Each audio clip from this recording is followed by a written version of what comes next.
Hello दोस्तों, मैं अतुल कुमार मसोतिया और आप देख रहे हैं आपका अपना चैनल नित्य क्लासेस। और नित्य क्लासेस के इस डिजिटल प्लेटफॉर्म पे एक बार फिर आपका बहुत बहुत स्वागत है। दोस्तों, यूपी जूनियर शिक्षक भर्ती के बारे में ऑलरेडी मैं जानकारी दे चुका हूं। किसका क्या क्या सिलेबस रहेगा ये मैं पहले ही बता चुका हूं। और आज हम बात करने वाले हैं किसके बारे में दोस्तों?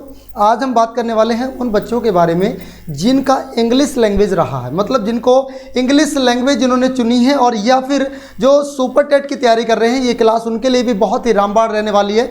देखते हैं आज की इस क्लास को आप कितने बेहतर तरीके से बनाते हैं। मैं आपको एक एक पॉइंट टू पॉइंट ये बताऊंगा कि आपको आने वाले 40 दिन की क्या स्ट्रेटजी रखनी है, क्या वो तैयारी रहेगी, क्या कुछ वो रणनीतियां रहने वाली हैं जिनको लेकर हम आगे की बुनियाद को तैयार करेंगे, उस महल को, उस कोठी को, उस बंगले को तैयार करेंगे जिसके आधार पे हम भविष्य के अध्यापक या अध्यापिका कहलाएंगे। ठीक है, चलिए सुंदरता के खजाना। हेलो जी, हेलो, स्वागत है आपका। अंजलि वर्मा जी, स्वागत है। सभी लोगों का स्वागत है। वेलकम टू नित्य क्लासेस अगेन। मैं अतुल कुमार मसोतिया आप सभी लोगों का हार्दिक स्वागत करता हूं, अभिनंदन करता हूं। जल्दी से शेयर कर दीजिएगा। अब देखते हैं English grammar for junior teacher. और जूनियर टीचर में जो इंग्लिश ग्रामर आएगी, और ये ना केवल जूनियर टीचर के लिए अवेलेबल होगी, ये आने वाला जो आपका सुपर टेट का एग्जाम होगा, उसके लिए भी अवेलेबल होगी। आज मैं आपको जो जितना भी सिलेबस है सभी डिस्कस करूंगा, और सिलेबस के साथ साथ एक बहुत ही शानदार टॉपिक को लेकर बात करूंगा कि कैसे आपको तैयारी करनी है। हम लोग जो पढ़ेंगे ना, मैं जो आपको पढ़ाने वाला हूं, आप लोग समझना कि मैं आपको किस प्रकार से तैयारी कराऊंगा। देखिए, बात को समझने का प्रयास करें। ओहो, कलर चेंज कर लेते हैं। देखिए, यानी हम दो भागों में इसको डिवाइड करेंगे। हम इसको दो भागों में डिवाइड करने वाले हैं।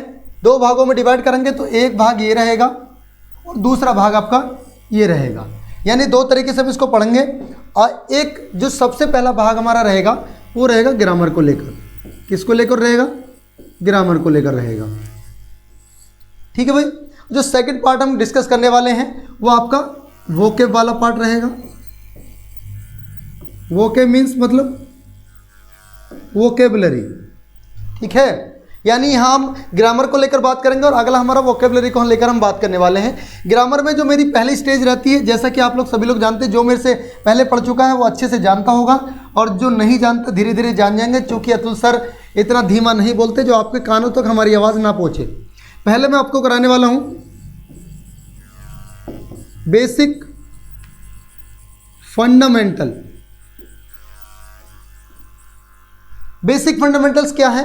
बेसिक फंडामेंटल्स में मैं उन चीज़ों को लेकर बात करूंगा जो सामान्य बातें हैं, बहुत छोटी छोटी बातें हैं, लेकिन आप उनको पढ़ने से कतराते हो, मतलब उनको भूल जाते हो या उनको इग्नोर करते हो। दूसरी, सेंटेंसेस क्या होते हैं ये आपको मैं बताने वाला हूं। तीसरा जो आपका है भैया, सेंटेंसेस क्या होते हैं, इससे अलग मैं आपको पार्ट्स ऑफ स्पीच कंप्लीट कराने वाला हूं। Parts of speech.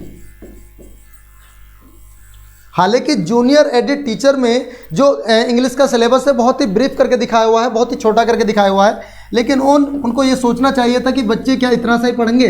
बच्चों को इसमें क्या पढ़ना पड़ेगा भाई? आपके लिए मैं बताऊं, आपको मैं इसमें नाउन कराऊंगा। ठीक है, सेकंड नंबर पे आपका प्रोनाउन होगा।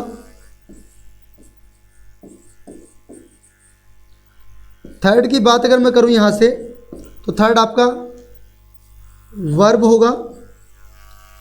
नंबर फोर्थ की बात करूं भैया, आपका एडवर्ब आपको मैं पढ़ाने वाला हूं। नंबर फिफ्थ की अगर मैं बात करूं तो आपके साथ डिस्कस करूंगा एडजेक्टिव को लेकर। एडजेक्टिव का जो डी है वो साइलेंट होता है। नंबर 6 की अगर मैं बात करूं तो भैया आपका प्रीपोजिशन में आपको कराऊंगा यहाँ पर प्रीपोजिशन। और नंबर अगर 7 की बात मैं यहाँ पर रखना चाहूँ आपके सामने, तो नंबर 7 होता है आपका एक इंटरजेक्शन।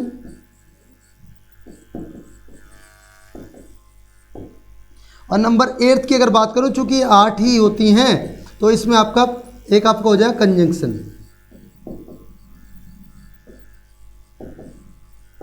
ठीक है, यानी इंटरजेक्शन और कंजंक्शन ये सारी चीज़ें हमें पढ़नी है बड़े बेहतर तरीके से। ये रहा। जब मैं वोकेब की बात करूं, देखिए अभी इसमें ये पूरा नहीं हुआ, इसको मैं ऊपर ले जा रहा हूं अभी ग्रामर में। चलिए मैं इसको थोड़ा सा यहीं कर लूं।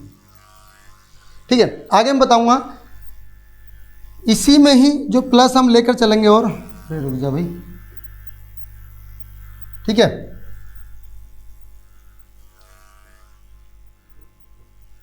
यानी हम इसमें डायरेक्ट एंड इनडायरेक्ट स्पीच और आपका एक्टिव एंड पैसिव वॉइस,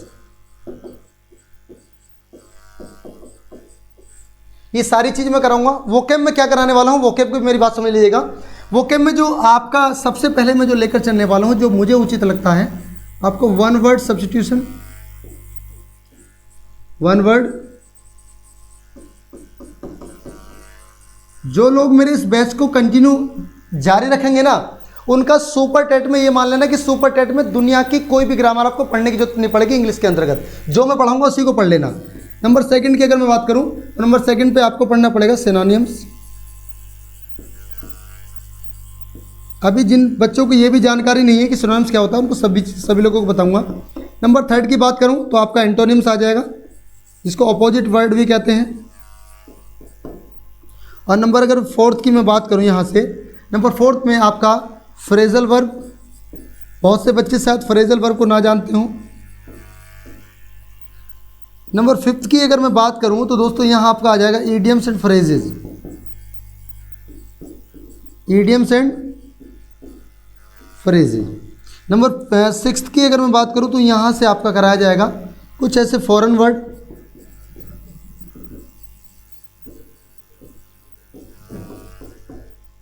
ठीक है। नंबर सेवंथ की अगर बात करूं तो अनसीन पैसेज, जो आपका एक साफ साफ लिखा हुआ भी है।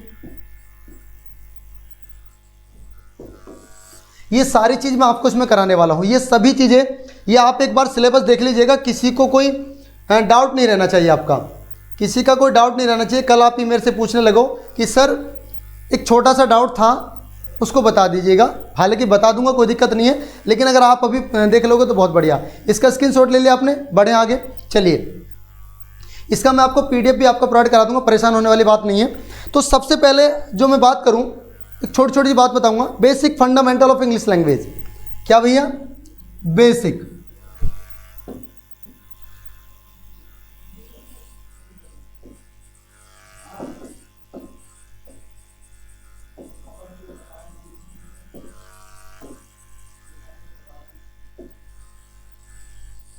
बेसिक बातें कौन कौन सी हैं?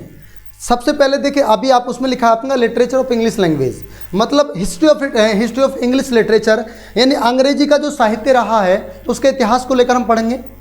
अंग्रेजी का जो साहित्य रहा है, यानी हम जो इसमें पढ़ने वाले हैं, सबसे पहली बात, हम जो पढ़ रहे हैं वो एक्चुअल में है क्या।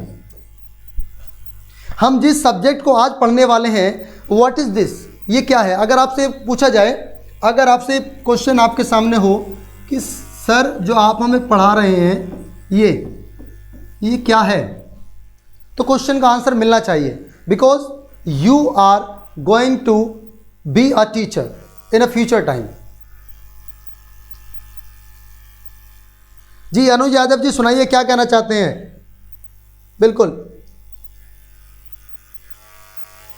सर, मेरा हाई स्कूल में नाम के पहले KM लिखा है और सीटेट मार्कशीट में भी नाम के पहले KM लिखा है, लेकिन ट्वेल्थ और BA में नहीं लिखा है। आगे कोई प्रॉब्लम तो नहीं होगी?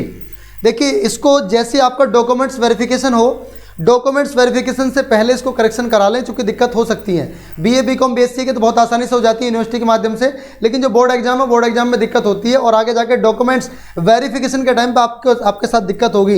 इसको करा लेना। सर सीटेट का सर्टिफिकेट कब आएगा? अभी तक इसका आसिफ आलम जी, अभी तक कोई इसका नोटिफिकेशन नहीं है कब तक आएगा, लेकिन we will provide the first information for you. जब कभी भी इसके लिए आपके जानकारी मिलेगी हम आप तक पहुंचा देंगे। हाँ, ये टॉपिक जरूरी है, बिल्कुल ये टॉपिक जरूरी है। अच्छा, ये बिल्कुल। और किसी को कोई दिक्कत, जो मैंने बताया, देखिए जो मेरे दोस्त बाद में जुड़े हैं उनके लिए बता दूं, ये मेरा ये हमें इंग्लिश में पढ़ना है, ये हमारा कंप्लीट टॉपिक है। उसके बावजूद भी अगर आपको कहीं पर कोई भी दिक्कत लगती है तो मैं आपको फिर बता रहा हूँ, 8449889709 ये हमारा व्हाट्सएप नंबर है। इस नंबर के माध्यम से आप हमसे जो छोटी मोटी जानकारी हैं जो टीचर आपको वीडियो के माध्यम से नहीं दे पाते, हम आपकी समस्या का समाधान करने की सोचेंगे। ठीक है, अब हम बात कर रहे हैं बेसिक फंडामेंटल की। तो आपके सामने जिस चीज़ को हम पढ़ रहे हैं, हमारे सामने एक प्रश्न आता है, sir what is English, what is English, English क्या है। तो मेरे दोस्तों जब हम पूछते हैं इंग्लिश क्या है, तो इंग्लिश में आंसर हमारा निकल कर आता है कि इंग्लिश एक लैंग्वेज है। इंग्लिश क्या है, एक लैंग्वेज है। आपने देखा जैसे हिंदी एक लैंग्वेज है, जैसे संस्कृत एक लैंग्वेज है, जैसे फ्रेंच एक लैंग्वेज है, जैसे रशियन एक लैंग्वेज है, ठीक वैसे ही इंग्लिश भी एक लैंग्वेज है।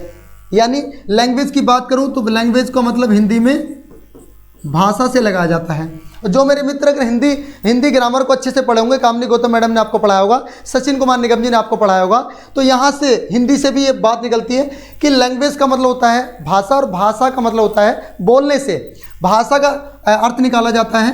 भाषा कब आती है, भाषा भैया भाषा तब आती है जब आप किसी चीज़ को क्या करते हो, स्पीक करते हो, मतलब उस चीज़ को बोलते हो। भाषा कैसे आती है भाई, भाषा आती है बोलने से। स्पीकिंग लिख लीजिएगा इसको। ठीक है सर, आपने कह दिया भाषा आती है बोलने से। अब बोलने में कैसे निकलेगी भाषा, उसको तो समझे भाई। हमने कहा इंग्लिश एक लैंग्वेज है, और लैंग्वेज तब आती है जब उसको बोला जाए, और बोले जाने के लिए आवश्यकता क्या होगी भैया, बोलते समय आपके मुंह से क्या निकलेगी, आपके मुंह से निकलेगी साउंड, साउंड निकलेगी, जिसको आप कह सकते हैं आवाज़। क्या कह सकते हो भाई, आवाज़ कह सकते हो, या इसको कहा जा सकता है ध्वनि। ठीक है, आपके मुख से क्या निकलती है, आवाज़ यानी साउंड या ध्वनि। जैसे ही आप साउंड या ध्वनि की बात करते हैं तो ये किसकी सहायता से निकलती है, ये साउंड या ध्वनि किसकी सहायता से निकलती है मेरे दोस्तों, साउंड या ध्वनि निकलती है लेटर की सहायता से। किसकी सहायता से निकलती है, लेटर की सहायता से, जिसको हिंदी में कहा जाता है वर्ण। बताओ भाई, इतनी बात आप लोगों को समझ में आई नहीं आई, बिल्कुल तोते की तरह समझा रहा हूँ, बहुत मतलब छोटी छोटी बातों बता रहा हूँ। सर सिंटैक्स बताएं ना please, subject verb agreement. Asif Alam ji, अभी मेरी इंग्लिश की फर्स्ट क्लास है, this is the very first class in English language, so please wait for some time, I will tell you all over grammar. मैं पूरी grammar को बताऊंगा, जितनी भी ग्रामर आपकी आएगी, परेशान ना हो आप। सर एक बार पिछली वाली स्लाइड दिखा दो, स्क्रीनशॉट लेना है। अनुज यादव जी चलिए दिखा देता हूँ पिछली स्लाइड देख लीजिएगा, ये रहा, ये पिछली स्लाइड आपकी, इसका स्क्रीनशॉट ले लो अगर किसी को लेना है। तो पिछली स्लाइड ये रही, जो आपको English grammar for junior teacher के लिए आपको ये सुपर टेट, मैं कहूँगा कि ये ना केवल आपके जूनियर टीचर के लिए है, बल्कि सुपर टेट के लिए भी एक रामबाण होगी। सुपर टेट के लिए भी क्या होगी, रामबाण होगी। ठीक है, यानी सुपर टेट के लिए भी, जो बच्चे सुपर टेट की तैयारी कर रहे हैं, सुपर टेट। ठीक है भाई, समझ में बात आई। यानी हमने एक चीज़ देखी, जो मैं इंग्लिश कराने वाला हूँ, जो वर्तमान में हमारी इंग्लिश बैच, ये जो इंग्लिश वाला बैच होगा जो मैं पढ़ाऊँगा, ये आप आने वाला जो आपका TET, कौन सा TET, जो आपका UPTET यानी यूपी टेट, और आपका सुपर टेट, ठीक है, और आपका यूपी जूनियर एडिड टीचर की जो वैकेंसी है, अभी कितनी वैकेंसी है, 1894, जिसमें 390 प्रिंसिपल पोस्ट के लिए हैं। इन सभी के लिए क्लास हमारी बहुत ही बढ़िया रहेगी।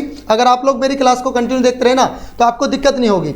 हमने बताया इंग्लिश क्या है, तो इंग्लिश एक लैंग्वेज है, इंग्लिश एक लैंग्वेज है। And language comes from speaking के माध्यम से आती है। और स्पीकिंग कब होगी, जब उसके मुख से निकलेगी साउंड यानी आवाज़ यानी ध्वनि। तो मेरे दोस्तों, ध्वनि को निकालने के लिए हमें आवश्यकता होती है लेटर की। किसकी पड़ती है आवश्यकता, हमें लेटर की आवश्यकता होती है। और भैया जब हम लेटर की बात करते हैं, किसकी बात करते हैं, बस शेयर कर दीजिएगा, सेशन अच्छा लग रहा है ना, उसको शेयर करें तभी मज़ा आएगा। Sir please suggest me, sir I have qualified the CTET paper 1, will could I apply in a super TET. बिल्कुल, अगर आपने पेपर 1 क्वालिफाइड किया है तो आप पेपर 1 के लिए सुपर टेट डाल सकते हो, कोई दिक्कत नहीं। लेकिन आप जूनियर की भर्ती में अप्लाई नहीं कर सकते, because you have not qualified.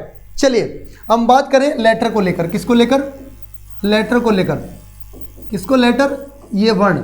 भैया यहाँ वर्ण से मतलब उस वर्ण से नहीं है। कहते ना हिंदू धर्म में वर्ण व्यवस्था की बात की गई है, तो यहाँ पर हिंदू धर्म के वर्ण व्यवस्था की बात नहीं है। यहाँ वर्ण से मतलब है उस छोटी से छोटी इकाई के बारे में जिस इकाई का सहारा लेकर हम अंग्रेजी में आगे बढ़ते हैं। जब हम वर्ण की बात करते हैं, लेटर की बात करते हैं, तो इंग्लिश में कितने लेटर होते हैं भाई? 26।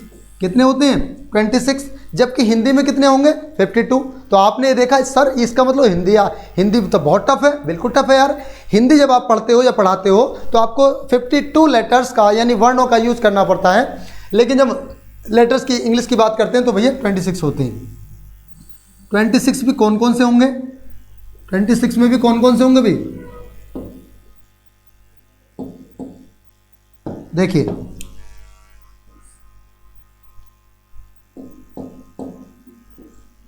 देखो यहां से समझो।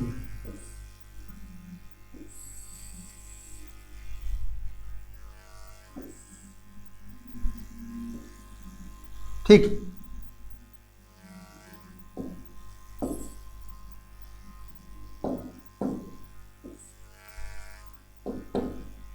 अब इस बात को समझे बारी बारी से। ये 26 लेटर कौन कौन से होंगे? एक तो आपका हो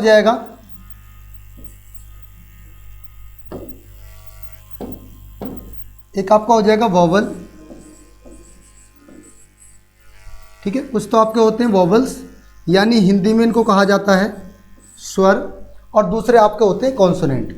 दूसरे आपके कौन से होते हैं? कॉन्सोनेंट्स, यानी क्या होते हैं भैया? हिंदी में बात करूं तो ये व्यंजन। ठीक है, ये कॉन्सोनेंट, ये व्यंजन ऐसे होते हैं।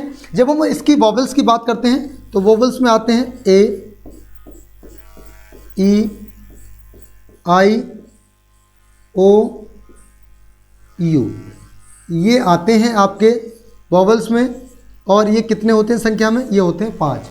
संख्या में कितने होते हैं? 5 होते हैं। लेकिन जब हम कॉन्सोनेंट की बात करते हैं तो कॉन्सोनेंट की जो संख्या होती है वो आपका जो भी टोटल रिमेनिंग है वो होंगे, और संख्या होगी 21। संख्या कितनी होगी? 21। संख्या कितनी होगी भाई? 21 होगी। यानी हमने इनको देखा स्वर और वोवेल्स के आधार पे, स्वर और वोवेल के आधार पे। यानी सर आपने कुछ और नहीं बताया, कुछ और इसमें छूट रहा है। इसका स्क्रीनशॉट ले लो, मैं आपको पूरा बता रहा हूँ। इसका स्क्रीनशॉट ले लो, अभी पूरा बताऊंगा। बढ़ते हैं आगे। तो आगे जो आप पूछना चाह रहे हैं ना उसको समझ ले। यानी हमने लेटर को जो डिवाइड करना चाह रहे हैं आप, और जो आप मेरे से करवाना चाह रहे हो, तो लेटर का भी 2 भागों में हमने बांटा। लेटर एक तो भैया राइटिंग के आधार पे, तो आपने राइटिंग के आधार पे बांट दिया, और दूसरा आपने स्पीकिंग के आधार पे। ठीक है, एक राइटिंग और एक स्पीकिंग। जब हमने राइटिंग के आधार पे देखा तो कभी हमारे मास्टर जी ने ये नहीं बताया कि राइटिंग के आधार पे वोवेल होते हैं या कॉन्सोनेंट होते हैं। राइटिंग के आधार पे तो हमने एक चीज़ पढ़ी थी, क्या? एक तो कैपिटल लेटर, और दूसरा स्मॉल लेटर। एक तो कैपिटल लेटर और दूसरा स्मॉल लेटर। लेकिन स्पीकिंग के आधार पे भी लेटर को हमने 2 भागों में बांट दिया। एक स्पीकिंग के आधार पे आपके वॉवेल्स कहलाए, और दूसरे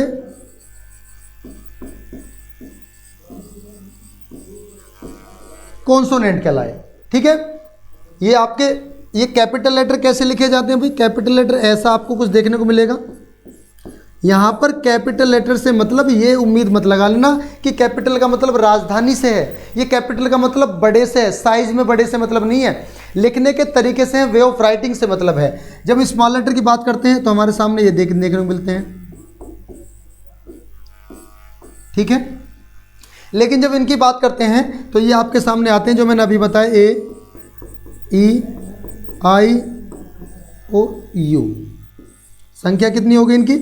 5। लेकिन जब यहाँ बात करते हैं तो बाकी जो भी बचे, कितने बचे? 21 वो इसमें आ जाते हैं। 21 वो इसमें आ जाते हैं। भाई मेरी बात समझ पाए नहीं समझ पाए आप बताओ? इसका स्क्रीनशॉट ले लो। बिल्कुल ऐसे बेसिक से बता रहा हूँ, जैसे एक छोटे बच्चे को स्कूल में बैठाया जाता है ना पढ़ाने के लिए।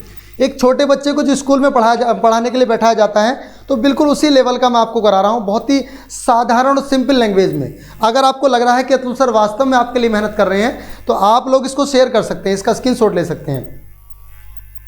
Please suggest me sir, I have qualified the paper से। मैं बता चुका हूँ, सजेस्ट कर चुका हूँ। Sir please suggest me, I have qualified. भाई कितनी बार लिखोगे सर जी? जीआईसी के लिए भी है क्या? Smita Singh ji, if you are preparing for the GIC, और जीआईसी का मीन्स पता, जीआईसी मतलब गवर्नमेंट इंटर कॉलेज की आप बात कर रही हैं या बात कर रहे हैं। तो गवर्नमेंट इंटर कॉलेज में जब आप पढ़ाने के लिए जाओगे तो यहीं से स्टार्ट होगा। कंप्लीट ग्रामर चाहे आपकी सीजन लेवल की हो, चाहे बैंक पीओ लेवल की हो, चाहे आपकी यूपी टेट की हो, चाहे सी टेट की हो, चाहे सुपर टेट की हो, बहुत ही बढ़िया लेवल आपको कराऊंगा। बिल्कुल भी परेशान मत होना, बिल्कुल भी दिल छोटा मत करना कि सर कहीं आप पैसे नहीं ले रहे हो तो कम तो नहीं करा दोगे।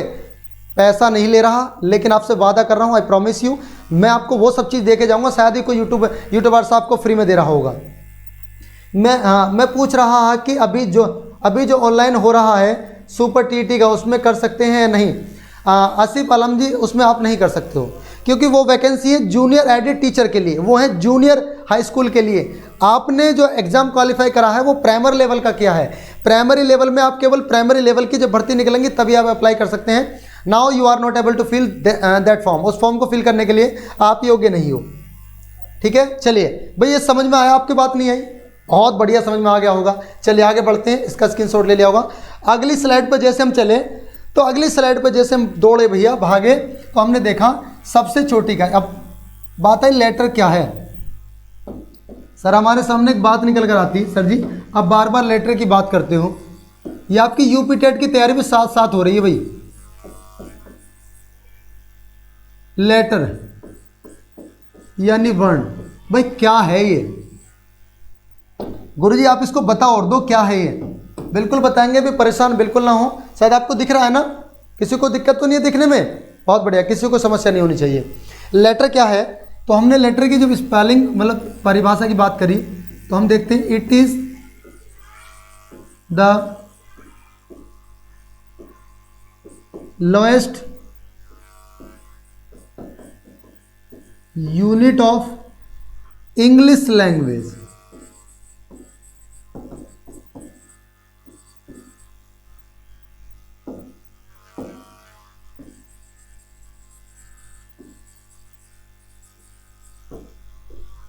तो क्या चीज निकल कर आई भाई? मतलब जो हम पढ़ रहे हैं लेटर क्या है? It is the lowest unit of English language. ये अंग्रेजी भाषा की सबसे छोटी इकाई है। सबसे छोटी इकाई मतलब कौन सी है? जैसे आपने कहा A B C D E, और इसी प्रकार से हम कहाँ चले गए? एक्स वाई और जेड तक। ये हमारा क्या है? ये लेटर है। ये हमारा क्या मीन्स ये मेरे दोस्तों ये क्या है? लेटर है। अगर हम बात करें लेटर से आगे वाली पायदान पे कौन सा चलते हैं हम? लेटर से आगे वाला पायदान हमारे लिए कौन सा है? तो लेटर से आगे वाले जो हमारे स्टेप आता है वो आता है सिलेबल का।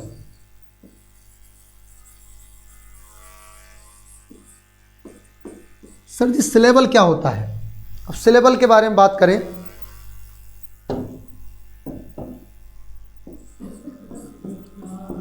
It is the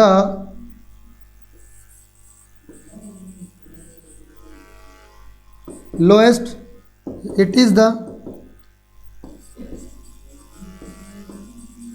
group of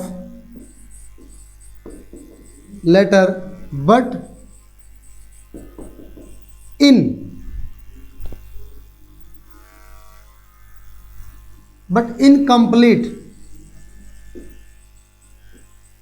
incomplete sense. बात समझे? यानी it is the group of letter but in complete sense. यानी यह जो है, जो सिलेबल होता है ना, सिलेबल भी क्या होता है? वर्णों का एक समूह होता है, शब्दों का एक समूह होता है। लेकिन शब्दों का जो समूह होता है ना, उसमें क्या है? इसका कोई कंप्लीट सेंस नहीं निकलता। कंप्लीट सेंस कैसे नहीं निकलता? जैसे हमने लिखा इन, हमने लिखा टैली, और हमने लिखा जेंट। ये इन और टैली और जेंट, इन टैली और जेंट, ये तीनों ही क्या हैं? ये तीनों ही मेरे दोस्तों अपने आप में क्या हैं? ये सिलेबल हैं। ये क्या है? सिलेबल हैं। लेकिन जब इन तीनों को हमने जोड़ा और जोड़ने के बाद एक शब्द का निर्माण करा, इन टैली और जेंट। तो ये बन गया एक अपने आप में वर्ड बन गया। क्या बन गया? ये अपने आप में एक वर्ड बन गया, मतलब शब्द बन गया। यानी कह सकते हैं एक शब्द को हम जितने भाग में तोड़कर बोलते हैं, एक शब्द को हम जितने भाग में तोड़कर बोलते हैं, तो वो टूटा हुआ एक पार्ट हमारा क्या कहलाता है भाई? वो हमारा कहलाएगा आपका सिलेबल। सिलेबल कहलाएगा। क्लियर इतनी बात? आई होप कि आप लोग अच्छे से समझ पा रहे होंगे। इसका स्क्रीनशॉट ले लें, फिर मैं बढ़ता हूँ आगे। अब मैं हट जाता हूँ। चलिए, आप लोगों ने स्क्रीनशॉट ले लिया होगा, बढ़ते हैं आगे। ठीक है, तीसरे हमारा क्या आया हमारे सामने? तीसरी बात निकल कर आ रही है सर जी, जैसा कि आप बता रहे हैं, तीसरी हमारे सामने बात निकल कर आई जो नंबर 3 लेवल पे आप बात कर रहे थे वर्ड की, जिसको हिंदी में कहा जाता है शब्द। किसकी बात कर रहे थे भाई? हम वर्ड की, यानी जिसको कहा जाता है शब्द। शब्द क्या है भाई?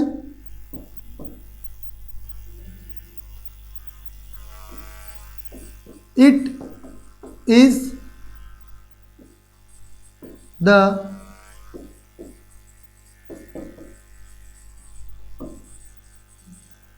meaningful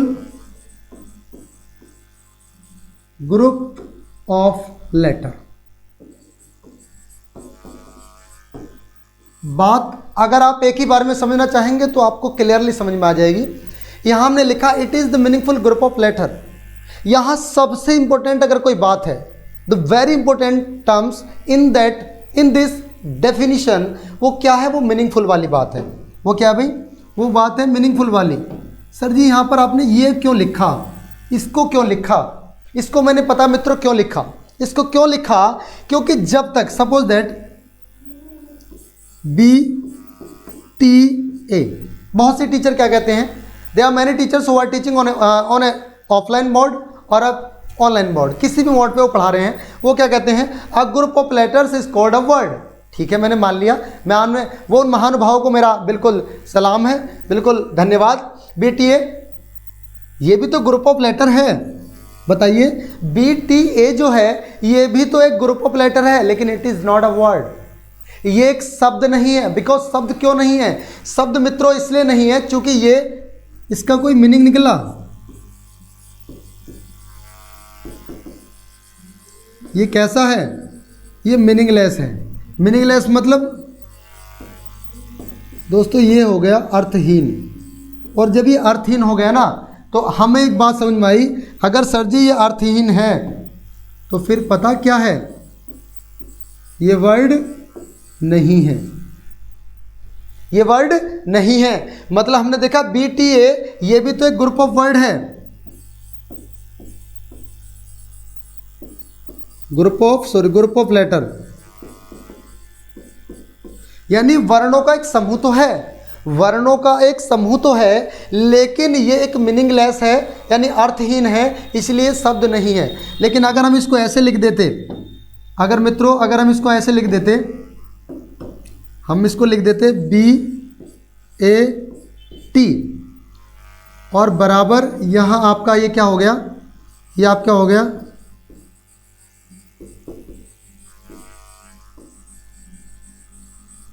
मीनिंगफुल, यानी ये हो गया अर्थपूर्ण।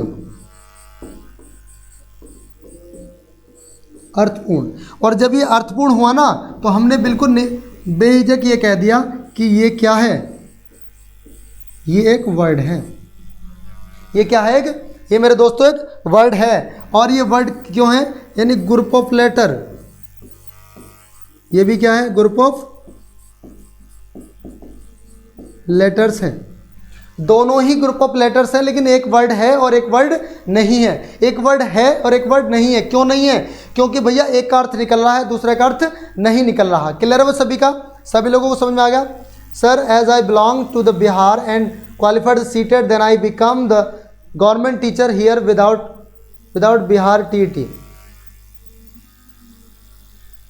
अच्छा, आसिफ असलम जी कह रहे हैं, sir as I belong to the Bihar, जैसे कि मैं बिहार से बिलोंग करता हूँ, and qualified CTET, then I become the government teacher here without Bihar TET। बिल्कुल बन सकते हो, कोई ज़रूरत नहीं बिहार TET की। अगर आपने यहाँ पर क्वालिफाइड कर लिया है, क्या अगर आपने सीटेट क्वालिफाइड कर लिया है, तो सीटेट आपका ऑल ओवर इंडिया में काम करता है, वो आपका स्टेट में भी काम करेगा और आपका सेंट्रल गवर्नमेंट में भी काम करेगा। लेकिन जो आपका टीईटी स्टेट लेवल का होगा, स्टेट लेवल में क्या होता है, स्टेट लेवल में वो आपका स्टेट में ही काम करेगा, सेंट्रल या अदर स्टेट में काम नहीं करता, ठीक है। लेकिन एक दिक्कत आपके सामने आएगी। सपोज दैट आप SC ST OBC कास्ट से बिलोंग करते हैं या SC ST OBC कैटेगरी से बिलोंग करते हैं, जब आप दूसरे स्टेट में इसको अप्लाई करोगे तो आप जनरल में काउंट होगे। मतलब अगर आपके 85 मार्क्स आते हैं और आप SC कैटेगरी में कहते हो कि हमने सीटेट क्वालिफाई कर लिया, but at the time of filling the form in other state you are not able to fill that form, तुम उसमें फॉर्म फिल करने के योग्य नहीं हो, बिकॉज यू कैन काउंट, मतलब आप बिल्कुल काउंट किए जाओगे, बिल्कुल यू विल काउंटेड। किसके द्वारा?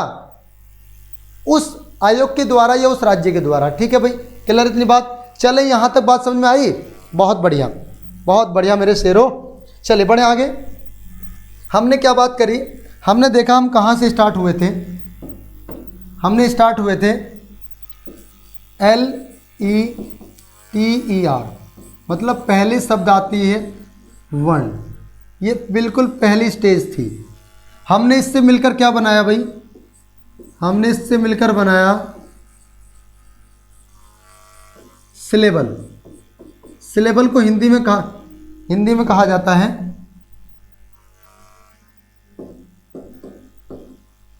ये आप हमारा दूसरी स्टेज है। सिलेबल को अगर मैं कहूं तो ये आप इसको कह सकते हो हिंदी में धातु। इससे मिलकर क्या बना, इससे मिलकर हमारा बना वर्ड। वर्ड को क्या कह सकते हैं हम लोग, वर्ड को कह सकते हैं हम लोग शब्द। अब शब्द से मिलकर आगे की स्टेज क्या बन जाएगी, जब हम शब्द को मिलाएंगे ना, जब हम शब्द को मिलाएंगे तो शब्द से मिलकर भैया क्या बन जाएगा,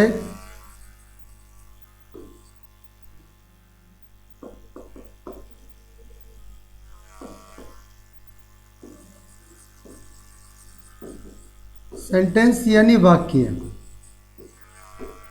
क्या बन जाएगा भाई, एक वाक्य बन जाएगा। जब ये वाक्य बन जाएगा तो वाक्य यानी सेंटेंस से आगे,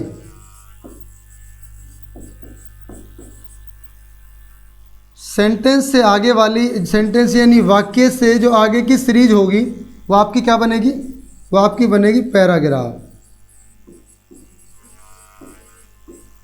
यानी वो आपका कहलाएगा गद्यांश, या अगर पोइट्री के अंतर्गत हुआ तो आपका वो क्या कहलाएगा, पद्यांश कहलाएगा। इससे आगे की अगर बात करूं तो वो या तो स्टोरी बनेगी या वो एक नॉवल बनेगा, ठीक है। ये सीरीज कितने लोगों को समझ में आ गई? मतलब पहले नंबर पे ये, तीसरे नंबर पे आपका आ जाएगा वर्ड, चौथे नंबर पे आपका आ जाएगा सेंटेंस, और पांचवें नंबर पे सेंटेंस से मिलकर बनने वाला आपका पैराग्राफ, और उसके बाद आपकी क्या आ जाएगी, स्टोरी। यानी हम लोग 6 स्टेजेस को पार करके हम उस मुद्दे पर पहुंचेंगे जिस मुद्दे को लेकर हमें लगातार बने रहना है और जिसको क्वालिफाई करना है। यस यस, चलिए ये सब चीज़ क्लियर होगी सभी की? ये सब चीज़ क्लियर हुई नहीं हुई? अब हम बात करेंगे आपकी अगली बात, सर सेंटेंस क्या है? सर सेंटेंस क्या है, सेंटेंस को भी बता दीजिएगा। नंबर 4 पे आपका आया सेंटेंस यानी वाक्य।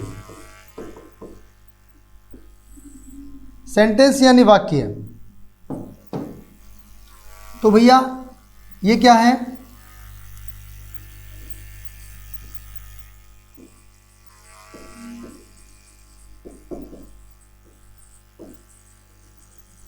मीनिंगफुल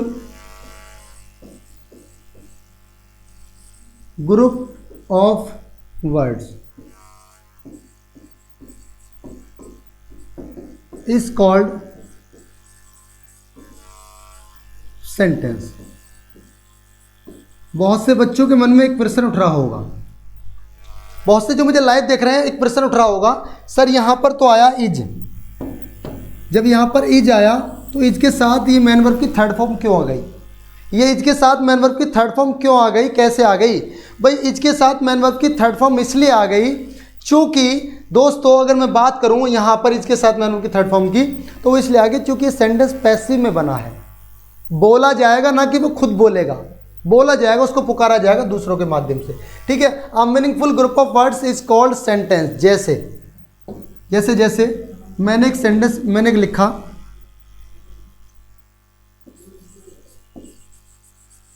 राम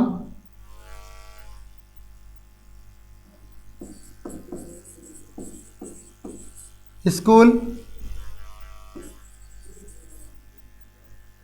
बस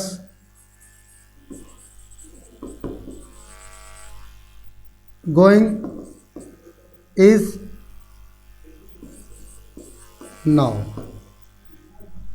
ये भी तो ग्रुप ऑफ वर्ड्स है, ये भी तो एक ग्रुप ऑफ वर्ड्स है। राम स्कूल बाय बस गोइंग इज नाउ क्या है? कुछ नहीं पता चल रहा। मतलब इसके आगे एक टू और लगा लो, कुछ नहीं पता चल रहा। इट मीन्स यह सेंटेंस नहीं है। यह क्या है? यह सेंटेंस नहीं है। क्यों नहीं है? It is meaningless.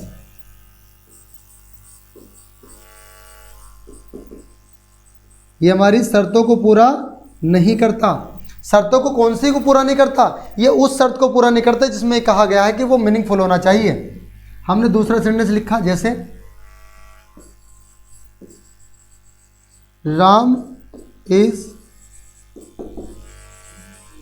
Going to, Ram is going to school, Ram is going to school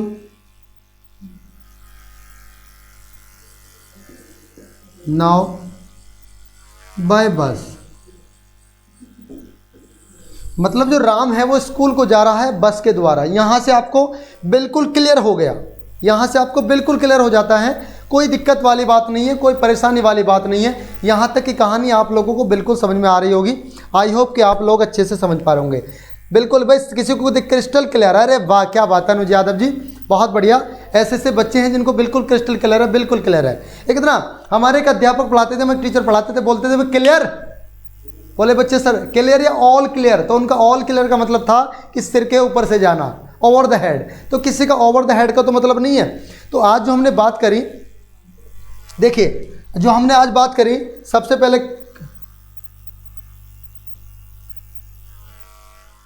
ये हमने सिलेबस को लेकर बात करी। आज जो हमने बात करनी ना वो ये सिलेबस को लेकर बात करी। ये है सिलेबस, हम लोग लेकर चलेंगे और बहुत ही शानदार तरीके से हम इसको पढ़ेंगे। ये आपको दिखाया था। दूसरा हमने क्या बात करी? दूसरे हमने कहा कि जो इंग्लिश हम पढ़ाएंगे ना, ये जो हम इंग्लिश आपको पढ़ाने वाले हैं, ये आपकी यूपी टेट में भी सीधा लगेगी, सुपर टेट में भी आपके लगेगी, और जिस आपके जूनियर एडिट टीचर की आप तैयारी कर रहे हैं उसमें तो आपको लगने ही वाली है। तो इसमें तो कोई परेशानी वाली बात है नहीं। बढ़ते हैं आगे। हमने कहा ये आपके सामने जैसे आप पहुंचे, आपने इंग्लिश पढ़ रहे हो, आप अतुल सर से इंग्लिश पढ़ रहे हो और इंग्लिश पढ़ के बड़े अपने आप को समझते रहे, वाह अब तो सब चीज़ क्लियर है, दुनिया की कोई भी एग्जाम हो मैं बिल्कुल झंडे गाड़ दूंगा। लेकिन जैसे आप घर पहुंचे, आपके मामा जी जो कि बहुत अच्छे पढ़े लिखे हैं घर पर बैठे हैं, अरे वाह बेटा बहुत बढ़िया, कहाँ से आए हो? सर पढ़कर आया हूँ। मामा जी पढ़कर आया हूँ, बहुत बढ़िया। क्या पढ़ा? इंग्लिश पढ़ी। लेकिन मामा जी ने पूछ लिया, बेटा व्हाट इज इंग्लिश? इंग्लिश ये तो मुझे बताया नहीं, इंग्लिश क्या है? तो this is the very first question for you. सबसे पहला प्रश्न आपके लिए बनेगा व्हाट इज इंग्लिश? इंग्लिश क्या है? इंग्लिश क्या है? तो आप अगर पढ़े लिखे हैं, अतुल सर से आपने पढ़ा, आप बताएंगे सर या मामा जी या चाचा जी या आंटी ताई, उनको क्या कहेंगे? English is a language. English क्या है? इंग्लिश एक लैंग्वेज है। अच्छा बेटा लैंग्वेज क्या होती है? लैंग्वेज का क्या मीन्स है? आप बताएंगे सर मतलब मामा जी इंग्लिश एक लैंग्वेज है, और लैंग्वेज का आती है जब हम बोलते हैं। बोलने पे कैसे निकलती है? बोलने पे निकलती है आवाज़ यानी ध्वनि, और ध्वनि किसकी सहायता से निकलती है? Sound comes, sound flow with the help of letters. भैया लेटर क्या है ये? मामा जी लेटर जो है ना, लेटर है वर्ण। अरे बेटा लेटर वर्ण है, मतलब वर्ण क्या है? आप सर ने बताया था कि लेटर होते हैं दो प्रकार के। लेटर को जो हम बांटेंगे ना, ये हमने लेटर का वर्गीकरण करा। लेटर को हमने बांटा एक तो राइटिंग के आधार पे और दूसरा स्पीकिंग के आधार पे। जब हमने राइटिंग के आधार पे बांटा तो हमने देखा जैसे हम बचपन में पढ़ते थे ना, बचपन में कैसे छोटी ABCD बड़ी ABCD। कभी आपसे किसी टीचर ने ये नहीं पूछा होगा, अगर पूछा होगा तो फनी वे में पूछ लिया होगा, चल भी ABCD सुना। आपने सुनाई ABCDEFGHIJKLMNOPQRSTUVWXYZ, आपने सुना दी, कोई दिक्कत नहीं। लेकिन आपसे कहा चल एक काम कर बड़ी वाली सुना, आप हंसने लगे होगे। क्यों? क्योंकि सुनाने के लिए और सुनने के मैटर में, सुनाने और सुनने के मैटर में ABCD ना बड़ी होती हैं ना छोटी होती हैं।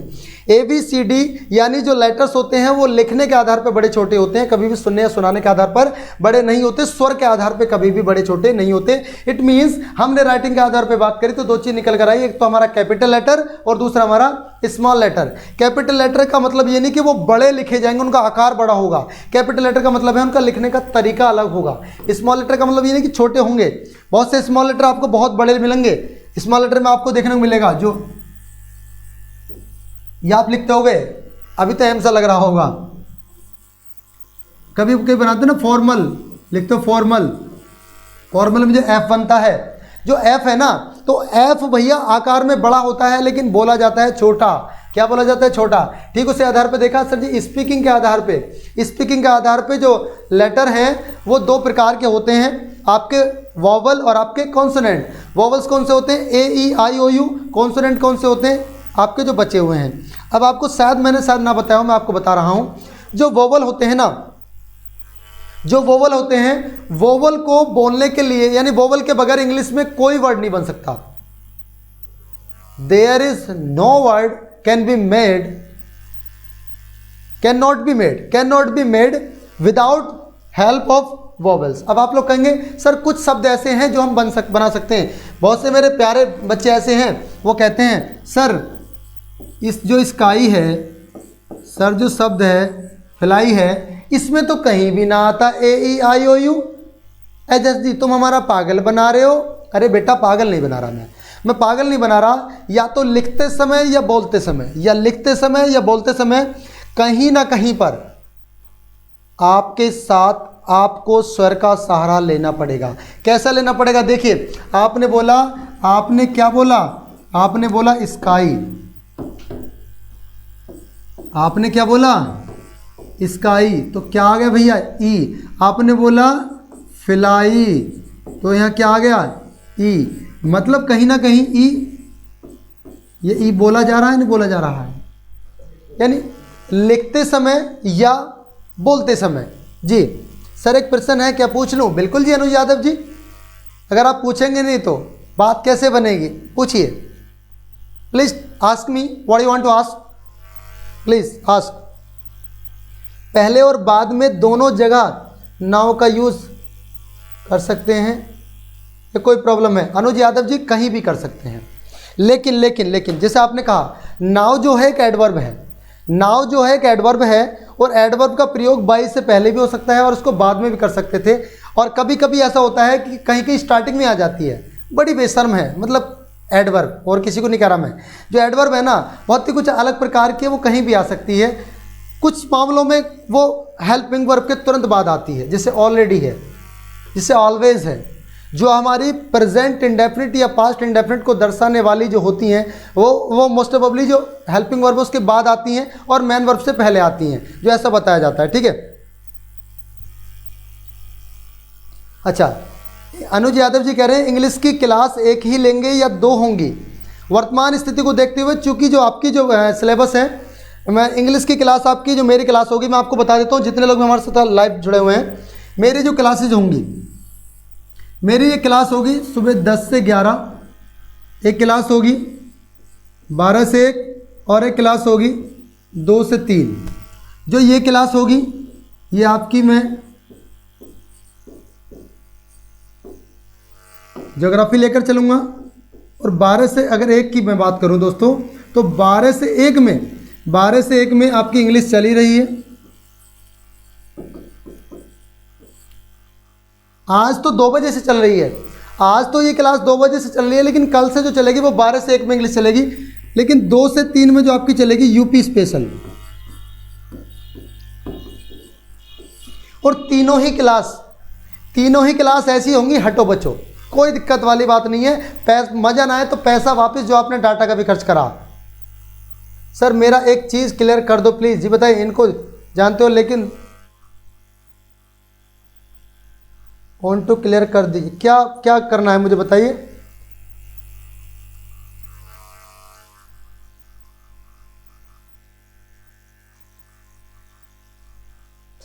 थैंक यू, चलिए चलिए बहुत बढ़िया, क्लियर है सभी का। यहाँ तक जो मैंने बातें बताई ये हमारी क्लास का टाइमिंग रहेगा। उसके बावजूद भी अगर आप लोगों को लगता है कि सर बड़ी परेशानी हो रही है, सर मैं तो तो आप लोग क्या कर सकते हैं भैया, ये हमारा संपर्क सूत्र है।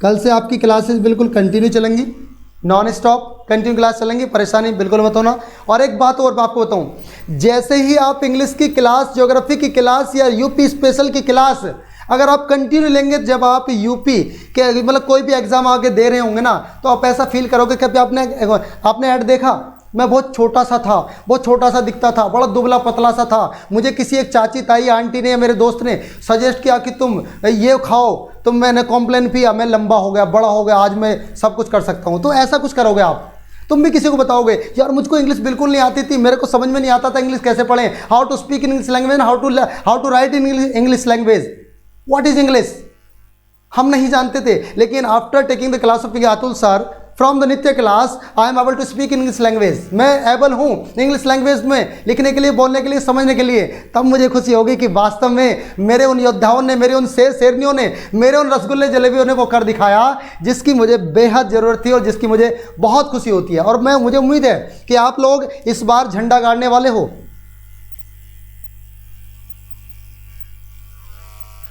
देखो अच्छा, इनटू और ऑन टू, बहुत बढ़िया आसिफ असलम जी, यूज ऑफ इनटू और ऑन टू। अब मेरी बात को समझे, अगर देखिए पहली बात, इन्होंने एक क्वेश्चन पूछा है, इन्होंने क्वेश्चन पूछा इनटू और ऑन टू। एक बात आपको बताऊं, ये जहां कहीं भी बिल्कुल पोस्टमार्टम करके बताऊंगा इसका मैं, ये जो जहां पर टू आता है ना, टू, इसका कॉन्सेप्ट समझो। जो टू होगा वो तो जोड़ने का काम करेगा, जो फ्रॉम होगा वो तोड़ने का काम करेगा, मतलब दूर भगाएगा। एक चीज़ तो निश्चित हो जाती है, यानी जहाँ पर टू लगा हो वहाँ चीज़ें एक दूसरे के पास आती हैं, वहाँ चीज़ें एक दूसरे के पास आती हैं। चलो मैं इसको इधर कर लेता हूँ।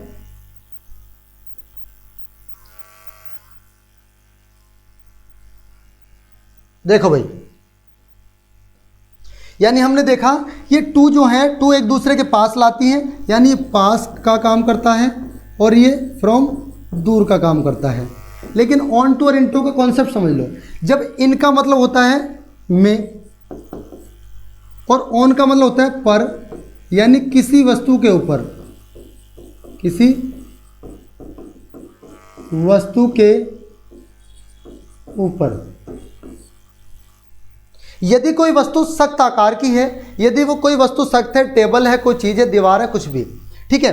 अगर कोई चीज़ गति करते हुए, देखिए सपोज दैट ये चीज़ रखी है, कोई चीज़ यहाँ से चली, ये चीज़ यहाँ से चली और ये गति करती हुई यहाँ आकर आ गिरी,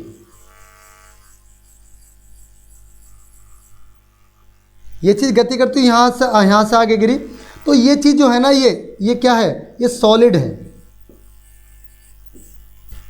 अगर यहाँ पर जल होता, इसके बहुत सारे कॉन्सेप्ट हैं, केवल एक ही जगह यूज नहीं होता है कि चीज़ का। यहाँ पर अगर जल है, तो अगर ये चीज़ थी यहाँ पर और आपने इसको फेंक दिया, तो ये कहाँ चली गई, ये यहाँ चली जाती है। तो इन दोनों में डिफरेंस पता क्या हुआ, ये मतलब मोशन में है, ये भी गतिमान है और ये भी गतिमान है, शक्तिमान मतलब समझ लेना इसको, ठीक है। तो यहाँ जो स्थिति होगी वो ऑन टू की होगी और यहाँ जो स्थिति होगी वो इन टू की होगी। क्लियर है सभी का? यहाँ ऑन टू की स्थिति होगी और यहाँ इन टू की स्थिति होगी। यानी एक बात हम निश्चित तौर पे समझते हैं, जब कोई चीज़ गति करती हुई दूसरे चीज़ के अंदर घुस जाए, समझ लेना कि into the river, into the room. Teacher हमारे क्लास में आए, और एक बात और आपको बता दूं, जब कभी भी एंटर्ड लिख दिया जाए, जब कहीं भी एंटर्ड का प्रयोग हो जाए, एंटर्ड का मतलब ही अंदर घुसना होता, प्रवेश करना होता, तो एंटर्ड के साथ कभी भी इनटू का प्रयोग नहीं करेंगे बस, ठीक है। देखिए इंग्लिश लिटरेचर भी कराएंगे, सारी चीज कराएंगे, लेकिन थोड़ा सा सब्र करना होगा आपको, थोड़ा सब्र करना होगा। बिल्कुल बिल्कुल, बहुत बढ़िया अनुज यादव जी, मुझे उम्मीद है कि आप लोग झंडा गाड़ेंगे। आई होप कि मैं आपको समझाने में कामयाब रहा हूँगा और इससे अलग मैं जो आपका कंप्लीट कराने वाला हूँ, देखिए ये चीज़ आपकी क्लियर होगी, मैंने आपको उसके हिसाब से बताया है, तो सभी का क्लियर है भाई, बहुत बढ़िया। चले भाई, तो आज की क्लास को मैं यहीं समाप्त करता हूं और आप लोगों को मैं बताता हूं मेरी क्लास कब कब, ये देखिए लास्ट में बता रहा हूं, मेरी क्लास 10 से 11 ज्योग्राफी की क्लास होगी, 12 से 1 आपकी इंग्लिश की होगी और 2 से 3 आपकी यूपी स्पेशल होगी। तीनों ही क्लास बहुत ही दमदार और खतरनाक होंगी दोस्तों। आप लोगों का अगर सहयोग रहा ना, अगर आप लोगों ने इस क्लास को मस्त और गजब कराने का प्रयास करा तो ये बहुत स्तर की होगी। लेकिन आप लोग चाहो तो हमें कहीं पर भी पहुंचा सकते हो, आप लोग चाहो तो अंगूठा नीचे कर सकते हो, अगर अच्छा ऐसा लगे आप लोग चाहो तो सर ऐसे भी कर सकते हो। ठीक है, चले भाई, बहुत बहुत धन्यवाद, thank you so much, take care, tata bye bye. अच्छा लगा आप सभी लोगों से मिलकर, thank you so much, okay.